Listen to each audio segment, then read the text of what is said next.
So I guess as you've really situated yourself as the leader of the business and really running the operations, I guess how would you characterize kind of your leadership style and how you try to communicate to your team on a day-to-day basis? Yeah, and that's a great question, great point to dig into.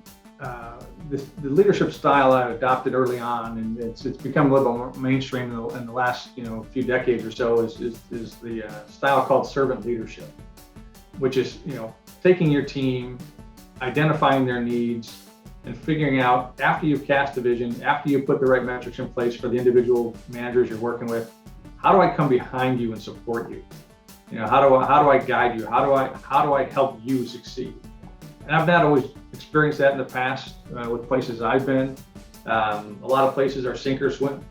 Here's your role, figure it out, go ahead and conquer it. Otherwise, we'll find somebody who can.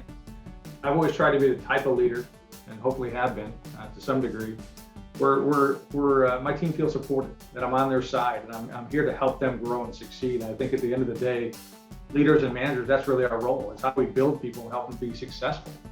And that's where I really want to spend a lot of my time, is in that coaching role and in that coming alongside role.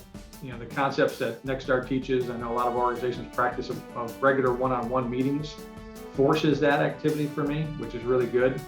Gives me a chance to hear how my team's doing and where can I help them. And that's a specific question we have on our one-on-one form. What do you need from me right now? What can I do to help you? And being willing to assist and help in whatever those needs might be. Sometimes they're not even business needs, Chad. Sometimes they're personal needs, that might be impacting the business and their role in the business. And there's times where if they're distracted with something going on at home, how do we help remove that distraction, give you the time you need? Let's deal with that and get you back so you can focus. And we can pretend that life lives in compartments, but we know in reality it doesn't. If I've got something going on at home and it's on my mind, it's going to affect my ability to produce and be impactful. So we have a question on our one-on-one form: what personal things and or business things are you dealing with that you might want to talk through that I can help you?